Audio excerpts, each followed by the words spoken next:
So good morning to you all. I'm going to go through with you this morning just a little bit around what we're doing in security, but specific to this, what we're doing in ClearPass network access control. So first of all, to introduce myself, I'm Kevin Crehan. I work as a solutions architect in the channel. I am across all of the portfolio, but I tend to focus a lot on security, and increasingly it's a big topic for us these days. I'm talking to you this morning a bit about ClearPass because it is very, very fundamental to what we're doing within security. It's a very mature product. I'm sure many of you will have certainly worked with it already and will be interested in it, from different perspectives.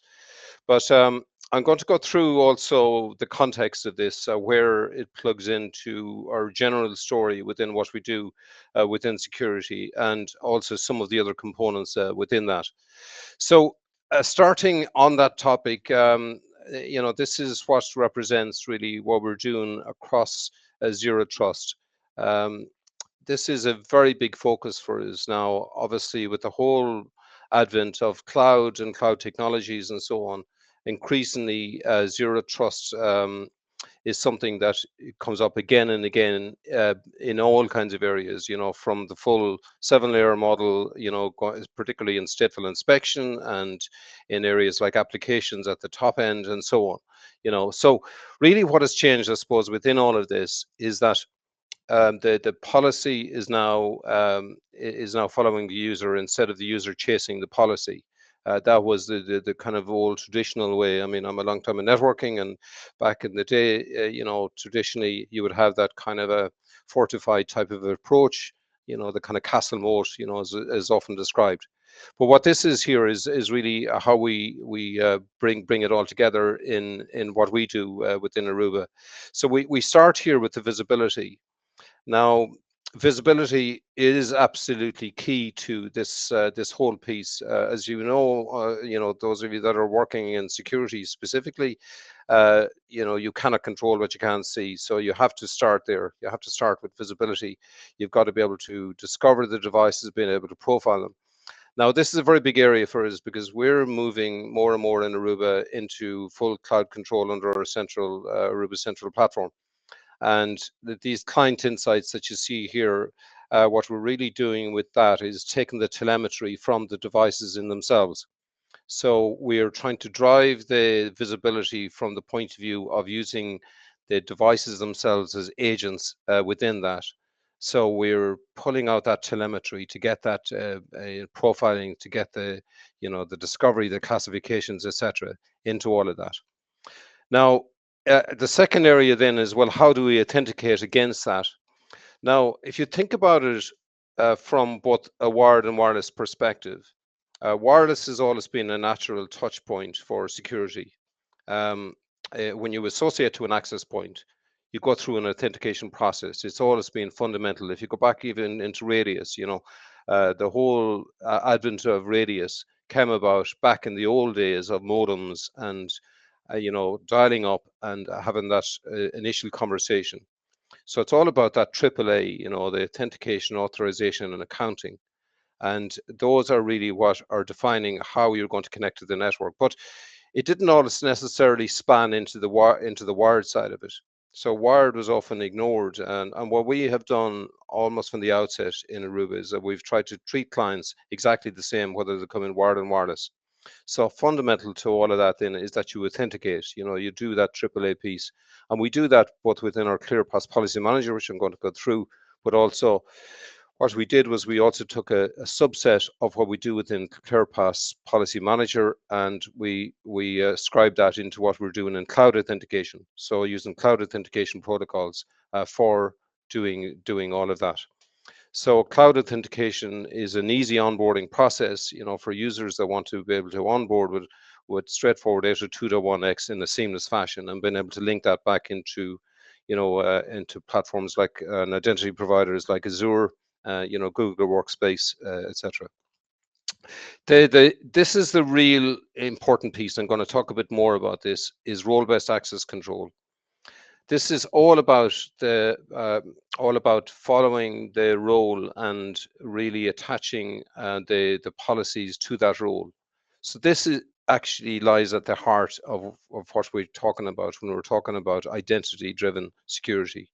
It has been able to follow it both from the point of view of the application side. So if we take SSE and SASE, it's been able to carry that identity and then been able to use that to ascribe policies against that, and also to be able to use it for controls, etc. So it's very, very important.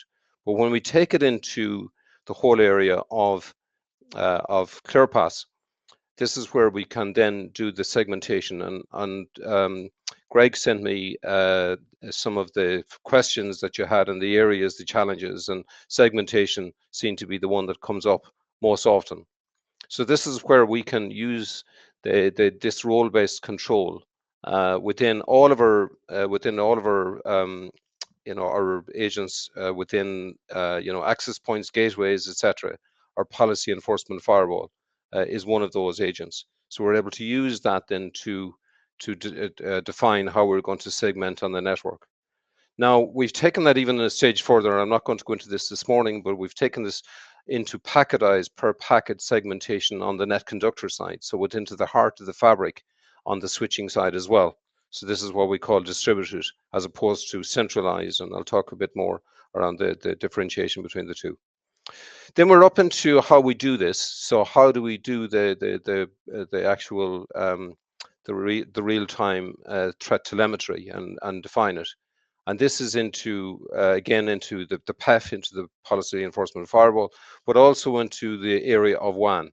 So we're also able to use this in the whole area of WAN control, being able to again do things like quality of service, being able to do traffic steering, being able to do boost WAN optimization, that kind of thing.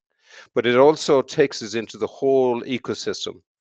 So we have always had a very, very rich ecosystem within ClearPass, because it comes back to this old thing that we don't want to be reinventing the wheel.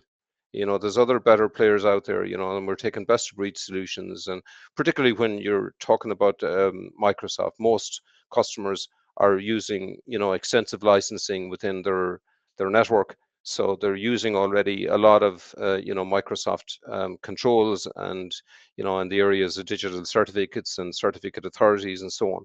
They're already very often using that. So we want to be able to link into those types of systems and on mobile iron and those kind of players.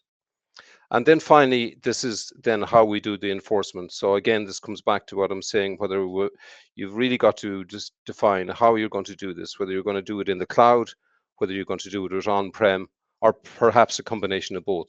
So again, this comes back to cloud authentication. If we're doing it, natively in the cloud within Central, if you're doing it, on-prem, or indeed, we ClearPass Policy Manager also, we can run it from Azure, from AWS, etc. So it's really defining how you're going to do that in the enforcement and response.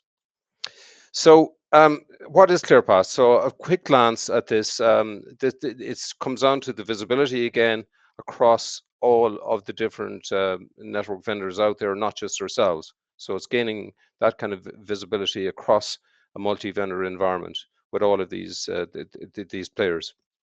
It comes down to the control. So ultimately, what we want to be able to do is we want to be able to authenticate and authorize, and we want to end up with a scenario where we've been able to identify all devices on the network. So we have no unknown devices. And if we have unknown devices, we can still segment those away from the network. So, you can put them in a separate VLAN or segment them however you want, so that they're not a threat to the rest of the network. So again, there's a whole exercise here in how you do that and how you profile your devices. And finally, then this is adapting into the adaptive response. So this is really what I'm talking about on the ecosystem, because we have to be able to get this contextualized information from all of these players, from firewalling vendors like Checkpoint and Palo Alto, and also from MDM platforms, Mobile Iron, Duo for for their own authentication, and so on and so on. So this is where the whole 360 security exchange, this is where it works. So what's built into ClearPass? If you haven't already, and I'll hopefully have a quick 5 minutes to give you a quick run through overview on the platform. It starts with really the services at the heart of the engine. So this is the policy engine. This is the standard radius type of engine that you would expect to be able to handle MAC authentication 802 to 1x. But it is a true army knife, a true Swiss knife of a product, because it goes into lots of other areas, and I'll go through this in more detail, but it goes into areas like guest and being able to do a very, very highly granular guest control, because let's face it, guest is also very, very important. It's again, the first touch point when somebody turns up to your organization. So it's important that that is handled well. But it also goes into profiling and being able to do all of that profiling, classification, and so on, and extend that then into all the different radius dictionaries, etc. I mentioned already the third-party integration, which is absolutely fundamental, because this goes into what we do then and how we handle all of the public key infrastructure. So that's a very typical one, but it goes into all of these different areas, and we have these extensions, these pre-built plugins for a lot of these, particularly the larger vendors that we can apply. But outside of that, we've also got a very, very extensive API platform to be able to link into all of the other the other players. And then into the tools, what are the tools that are on board, to do this? Because the tools are very important, particularly in the area of NAC, and this comes back to visibility. You've got to be able to track all of those conversations. You've got to be able to look at all the attributes that you're going to apply within those conversations. So as as something connects onto the network, you want to be able to see exactly what's going on, and then pick out the kind of trigger mechanisms for those, and how you're going to apply them. So also this takes us into areas like Air Group, into Bonjour, into lots of other platforms as well, outside of just standard Windows platforms. So this is ultimately the facilitator for all of this. These are the triggered mechanisms then for segmentation, doing all of this, and it also, like I say, carries then into all of these third-party integrations. So this is just a sample of some of these. I mean, we've over 150 vendors that we actively work with, and across all of these different areas, in areas like authentication, in areas like MDM, like I say, in standard security vendors like Fortinet, Palo Alto, all of these. But it also often, there are other vendors that people want to work with for things like creating tickets, let's say, and ServiceNow, being able to do, onboard solutions for like Envoy for guest control and things like that. So it really goes across a very, very large ecosystem, and we've got, documented, reference architectures for these, if any of you are interested. Now, just wanted to quickly cover licensing, because this is something that comes up a lot. What are the licenses? How is it licensed? Well, the way ClearPass is licensed, that first of all, every platform for a ClearPass server needs a license. So back in the old days, and I'm going back, many years ago, we used to have these bundled products, and very often it was bought on hardware. So you'd have a hardware bundled product on 500, 5,000, 25,000. So you would buy it in that fashion. But what we did was we decoupled the licensing then back around version 6.7. So these days, what you do is you buy you buy the license separately to the platform. Now, in terms of feature licenses, then they come down to the features like guest and onboard and on guard. The guest is already it's already part of the access license. So generally, you would buy an access license, but what we also did, around about version 6.7, and bearing in mind we're now up to version 6.12, back in 6.7, we also, as part of the decoupling, we decided that guest was going to be bundled into the access license, so it was going to be given free of charge. We also introduce an entry license. So for, let's say, for organizations, and particularly in the area of education, they may not want to necessarily use they may not necessarily want to use the full 360 exchange and profiling and things like that. It might be just basic authentication for segmentation that you want to use. So you can buy an entry license, which is a kind of a cut down version of the access license. And the way those then are measured is based on a radius stop start session. So it's you basically apply them on a per device, on the endpoints. So the next one then, these are two feature licenses. So there's an onboard and an on-guard. Now the onboard is very much around BYOD. So if you're onboarding, bring your own device, and you're into the whole area of how you want to push digital certificates. This really is a license that you'd probably be interested in, because this is a seamless way of pushing those certificates out to end devices. So typically, if you're using ClearPass as the certificate authority, then the ClearPass will push those licenses out. But you can also sit within your PKI infrastructure, sit ClearPass, let's say, as an intermediate certificate authority. So it can be either a full-fledged certificate authority in its own right, or it can sit, as part of a wider PKI system. And that is really the purpose of the onboard license, is really to be able to give a seamless approach to pushing those certs and so on, and onboarding in that respect. And then finally, the last feature license then is the whole thing of posture assessment, and this is the on-guard license. So this is basically saying you don't connect unless you have X, Y, and Z on your device. So we're going to do these compliance checks, and these can be across a whole range of things. It could be even down to, if you've got something plugged into like a USB key, or it could be whether you've got certain patches on your device, etc., etc. So that's on the licensing. Now, in terms of segmentation, and like I say, this came up already on the segmentation as to how we do. So the one on the right hand side, I'm not going to talk about this morning, which is the distributed overlay, because this goes into very much packetized segmentation. It goes into the fabric really on the switches in the respect of EVPN and VXLAN. So it's very, very granular way of doing that kind of that kind of control in a distributed fashion. What I'm going to talk about instead is the centralized overlay, because this is where we use ClearPass probably the most, both in wired and wireless. So what we're able to do here is we're able to segment in an overlay enforcement. And the way we do that is that we profile the devices, do the classifications that I was talking about. And based on those, then, and I'll go through this in more detail in a second, but based on those, then we decide how we're going to apply the policies against that. So that's, by the way, on the right is net conductor, which say I'm not going to go into today, but just to be aware that this is another way of doing these rules and applying them.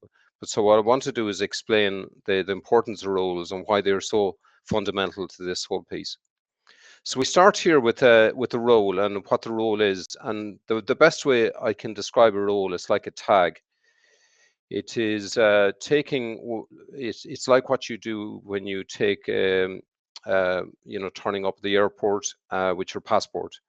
You're going through those passport controls, and based on that, then that role defines the what, the how, and the where.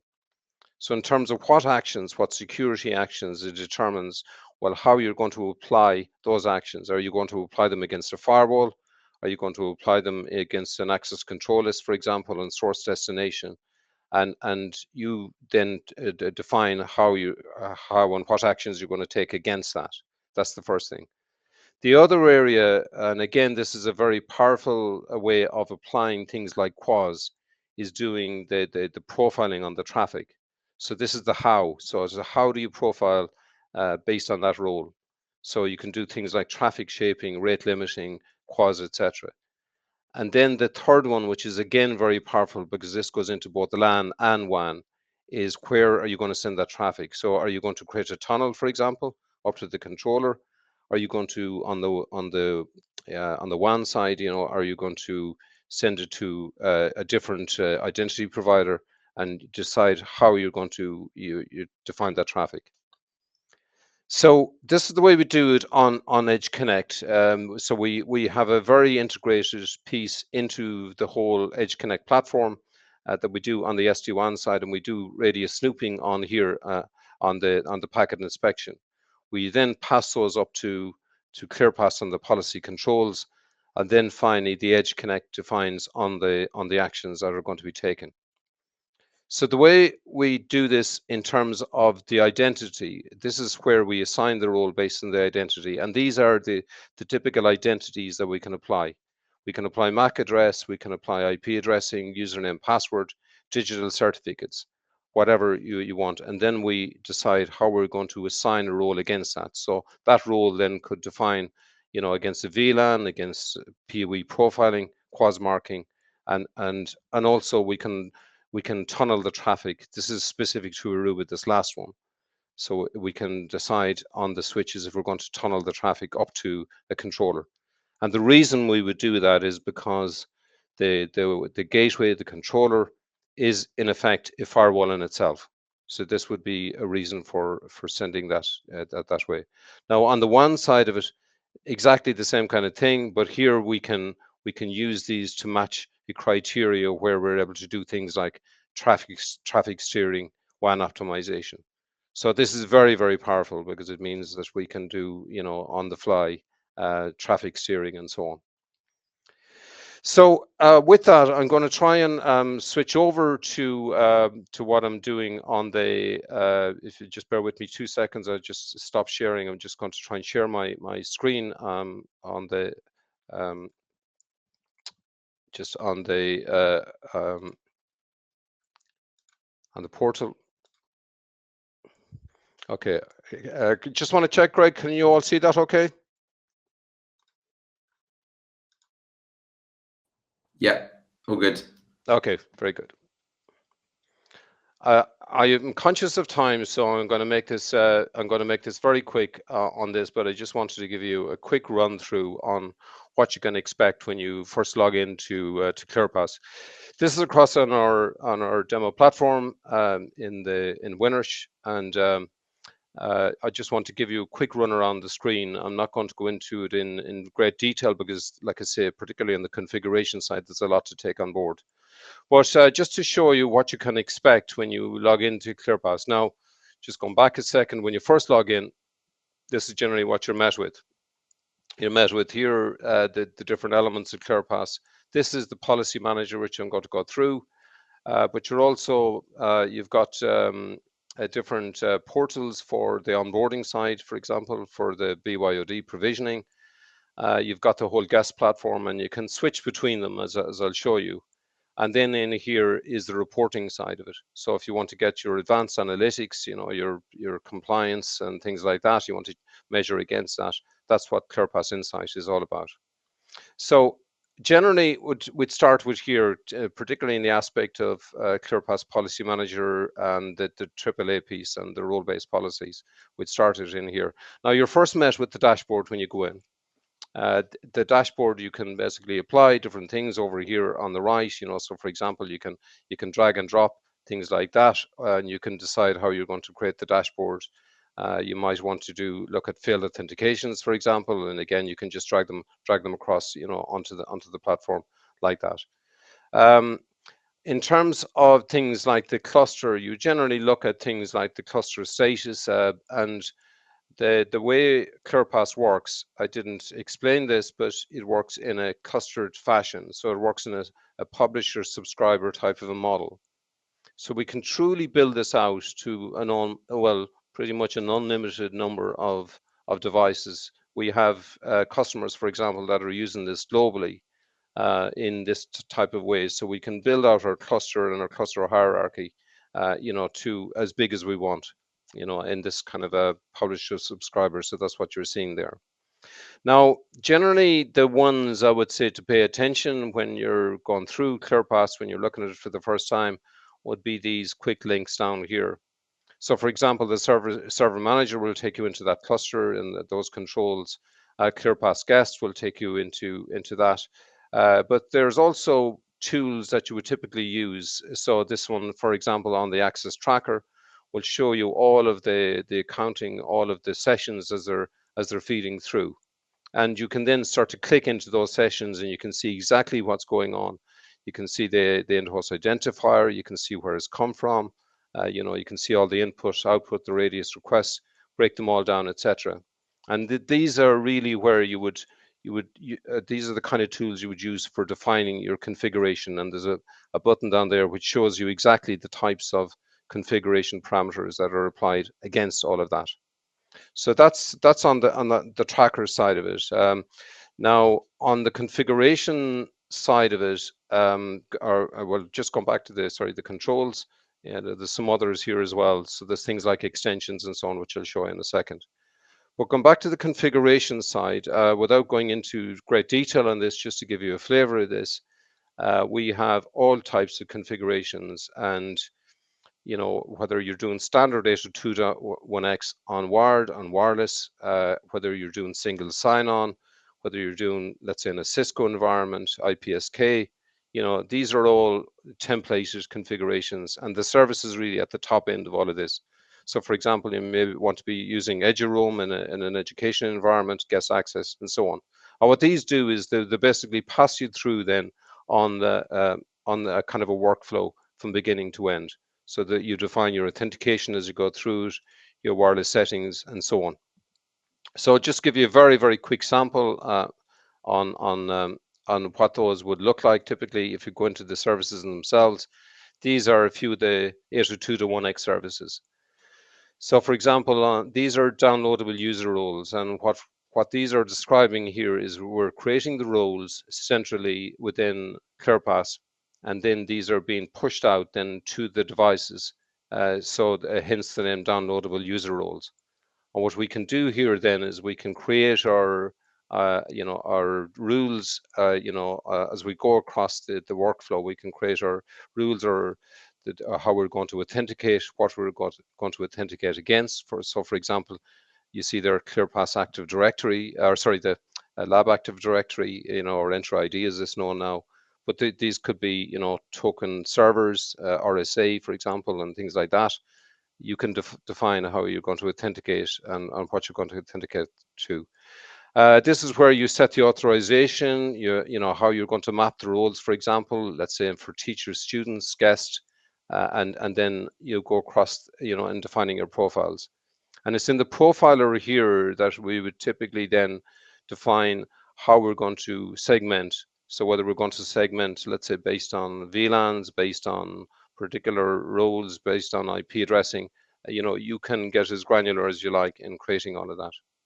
So that's a very quick skip through on the, on this configuration side. But also going back to the dashboard up here, you'll see there's other areas in here like guests. So for example, if you click into the guest, this takes us into how we do our guest accounts and how we define our self-registrations, our forms, etc. And again, there's a whole workflow for creating all of those.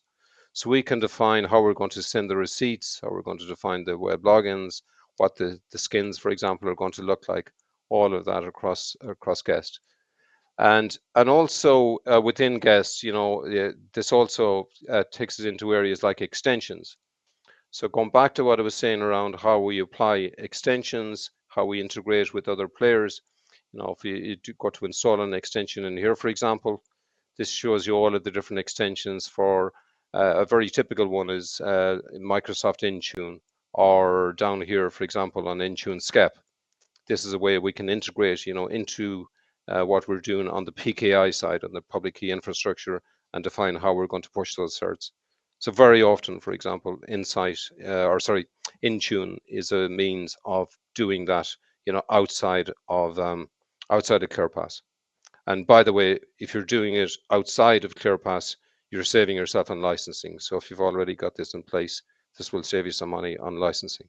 But there's lots of other players down here as well, that we can use for all of this.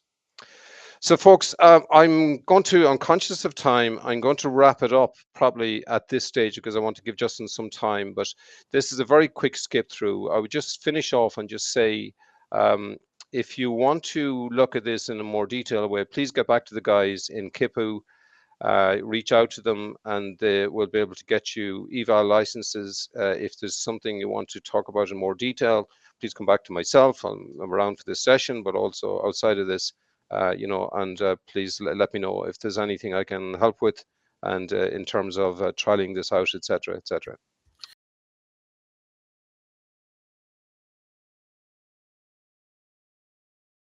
Good. So what I would like to cover off is, thanks again, Kevin. So what Kevin is spoken about is pretty much an overview of what I want to work through with you as our workflow process in order to scale your appliance in a scenario where that may be, and hopefully just give you some idea of what's required, how it's done, and then how we would implement this on the back end. So some of this may be a bit repetitive, but obviously what I'm trying to do now is take it to a bit more granular step where Kevin had a very short period of time to cover off. And then what I'll do is I will ask Will to interject with how, from a pre-sales side, how we would scope what we're trying to achieve for your end solution. So I guess what I would like to do quickly is summarize what Kevin has spoken about. So, what is Aruba ClearPass and what type of challenges is it there to address? Well, Aruba ClearPass is effectively a network access control policy management platform that enables secure network access for wired and wireless. And it is designed to address challenges like BOID, onboarding, on-guard, device profiling, posture assessment, and role-based access control. Is it in a nutshell? But then that probably leads in quite nicely into what do we do and how do we do it moving forward? So I guess, how do we size ClearPass? Well, that is basically defined on the number of users, and it is number of concurrent users based over a period of time and where you are and all locations. So as Kevin alluded to, it can be used locally or globally, and they are scaled by different options. So Will, if I could just ask you to probably summarize how the licensing works based on the number of concurrent users over a time frame, which then would then scale the size of your appliance that you would need to support your organization. Yeah, sure. It's hi everybody. It's essentially based on the number of concurrent connections. So in other words, how many devices are using a ClearPass session at the same time. The good news is that there's no hard stop on licensing, so it's quite flexible in terms of being able to exceed your license count for a little while. During periods of high activity, like an open day at a college or something similar, and it's pretty flexible. So it's all about the population size, really, and then we get into where is your population? Is it in one location in the UK? Is it in multiple locations? Is it around the world? And they're essentially the metrics we use to pull together a design. Thanks, Will.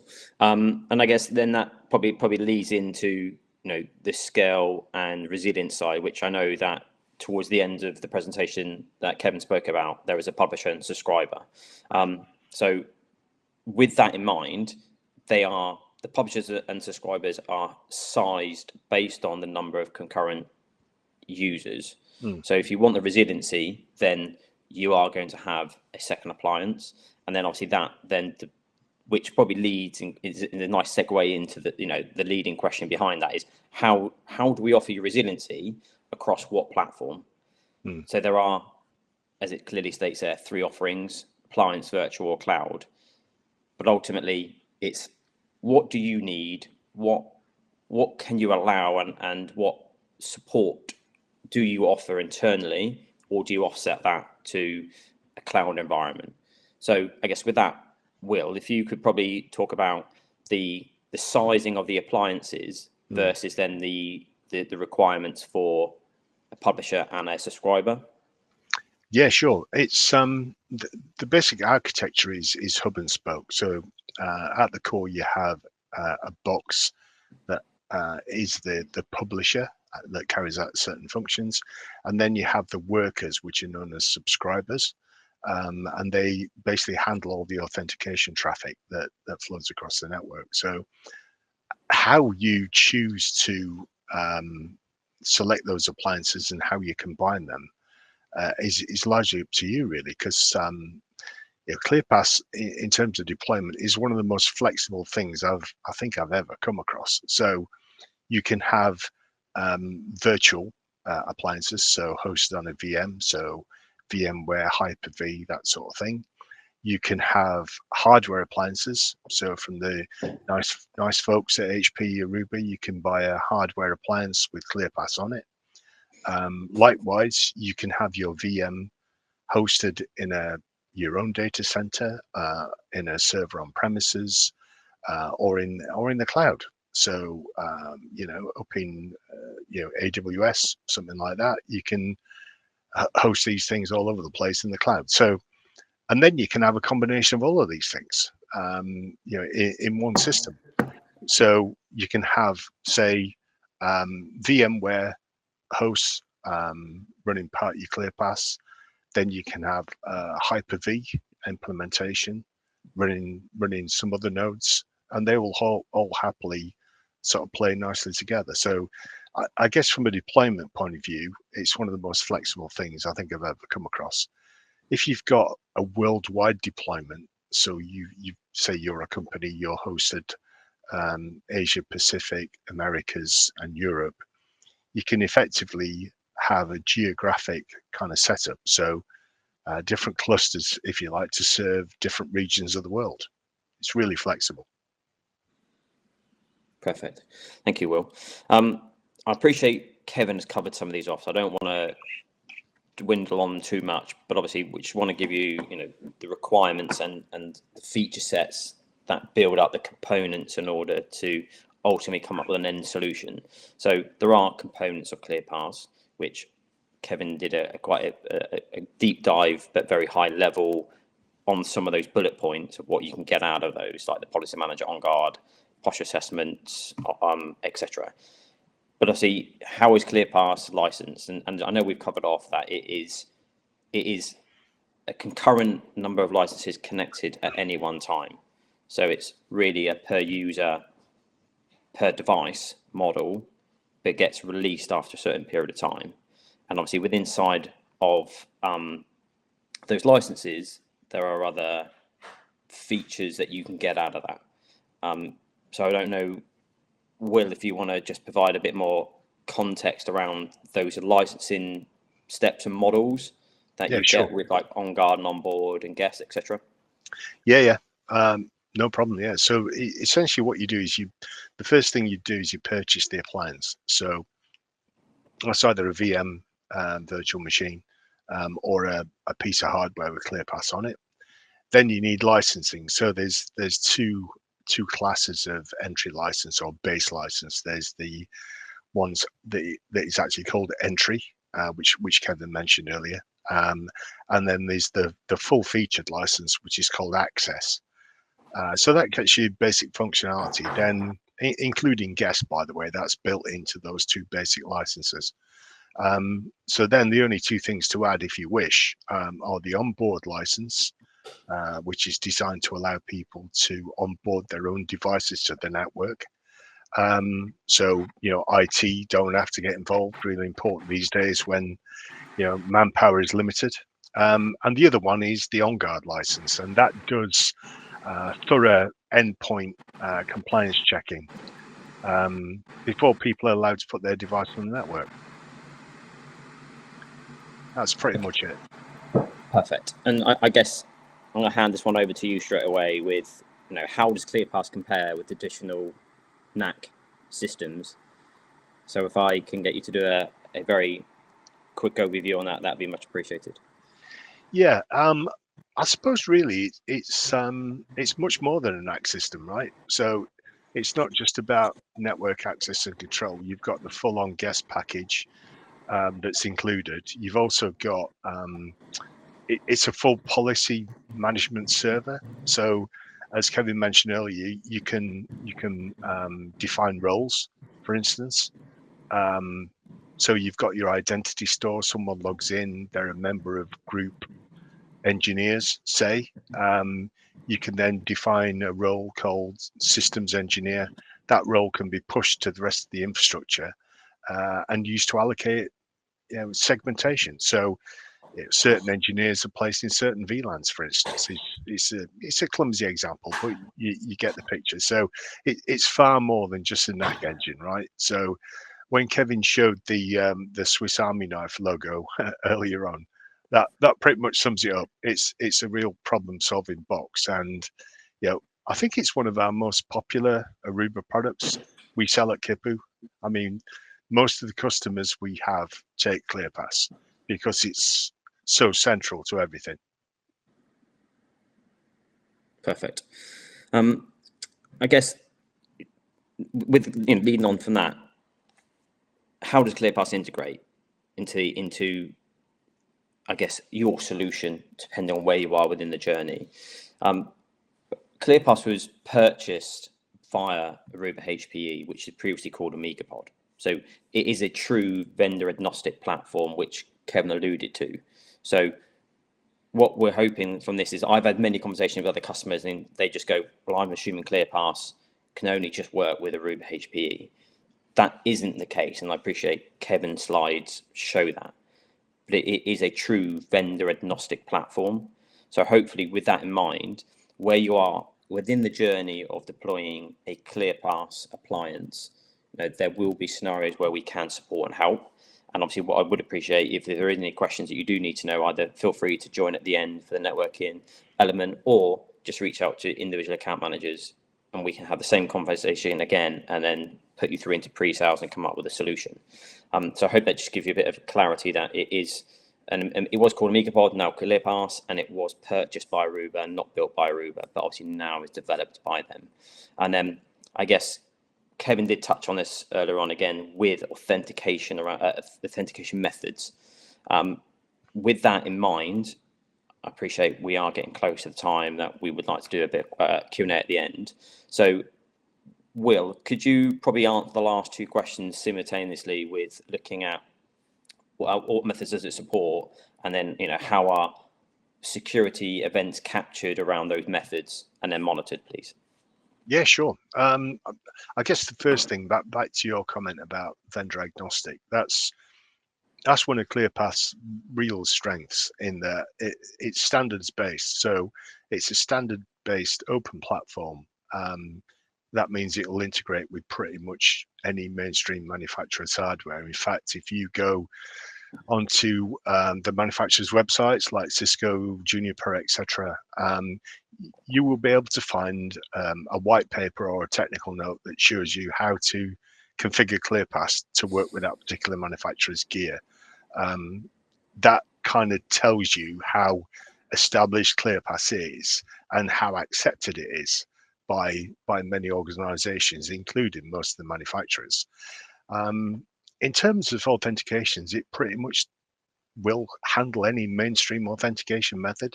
I mean, there's a massive list, right? So everything from kind of the basic username and password, .1x radius stuff like PEEP, through the kind of massively popular today certificate-based authentication, so EAP-TLS.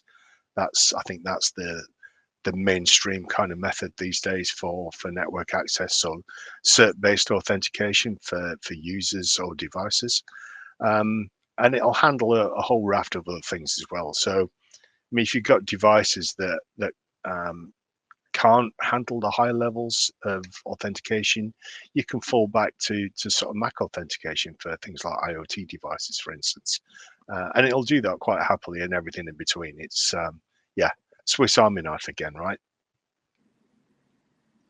And do you want to just quickly summarize around how security events are captured and monitored? Because I appreciate the question at the beginning was around security. So it might just be worth covering off quickly. Yeah, sure. ClearPass logs everything. So in Kevin's rapid demo earlier on, he touched on ClearPass Insight, which is like the reporting arm of ClearPass that's built in. So in there, you've got standard reports that tell you all kinds of things. You can have custom reports, so you can develop your own reports. ClearPass will send all its logging detail to syslog servers or a SIEM system. If you're a large organization, you've got lots of devices sending logs from all over the place. ClearPass will join that system and will send logs to a SIEM system. So you can have one place to view logs in an integrated format. Perfect. Thank you, Will. I appreciate with the conscious of time. Here is a customer use case of one of our customers. This is their words of why they have purchased ClearPass.